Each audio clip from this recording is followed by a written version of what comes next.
Hello, আমি অদিতি। চলো তোমাদের সাথে শেয়ার করি বাসায় থেকে আমার একটা বোরিং ছুটির দিন কিভাবে কাটে। সকালবেলা উঠে বাজারে চলে গিয়েছিলাম ফল কিনতে, তারপর সেখান থেকে বাসায় ফিরে সকালবেলা খাবার খেয়ে এক গাদা কাপড় ভিজিয়েছি। আর আমি যখন কাপড় ধুই তখন একসাথে অনেকগুলো কাপড় ধুই। এতে আমার মনে হয় আজ আমি অনেক কাজ করেছি, একটা আনন্দ কাজ করে। তো আমার এই আনন্দে কাপড় ধোয়া উৎসব চলেছে সকাল 10টা থেকে বিকাল 3টা পর্যন্ত। কয়েক ধাপে কাপড় ভিজিয়েছি আর কাপড়গুলো কয়েক ধাপে নেড়েছি।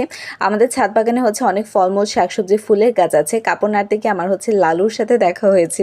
ওকে একটা বিস্কুট খেতে দিলাম। তারপর কিছু কিউট কিউট বিড়ালের বাচ্চার সাথেও দেখা হয়েছিল। ভাবতে আনন্দ লাগছে যে কিছুদিন পরে শীতকালে আমরা কিছু কিউট কিউট বিড়ালের বাচ্চা আর কুকুরের বাচ্চা দেখতে পারবো। কাজ করতে গিয়ে আমি পায়ে একটু ব্যথা পেয়েছিলাম, তাই গরম জলে পাটা ভিজিয়ে রেখেছিলাম। তারপর বিকালে কাপড় তুলতে গিয়ে দেখেছি কিছু কাপড় শুকায়নি, সেগুলো আবার রুমে নেড়ে দিয়েছি যাতে এগুলো ফ্যানের বাতাসে শুকিয়ে যায়। তারপর হঠাৎ করে মনে পড়লো যে আমি তো সারাদিন ভাতই খাইনি। তারপর স্নান সেরে চলে গিয়েছিলাম কাজদাতে খাবার কিনতে। তারপর খাবার কিনে নিয়ে এসে দুপুরের রাতের খাবার সেরে কিছু কাজ করতে বসেছি। আসলে আমার আগামীকাল কোর্স আছে, সেটা পড়াটা কমপ্লিট করলাম, পাশাপাশি কিছু ভিডিও এডিট করেছি। কারণ আগে থেকে ভিডিও এডিট করে না রাখলে পরে স্ট্রেস কাজ করে যে কোন দিন কোন ভিডিও পোস্ট করব। আর সেমিনার যে টপিক নিয়ে কাজ করছি সেই রিসার্চ আর্টিকেলগুলো যেগুলো আমার সোর্স সেগুলো ম্যামকে পিডিএফ করে পাঠালাম। তারপর একটু হেয়ার কেয়ার করলাম, একটা নারকেল তেল বানিয়েছি।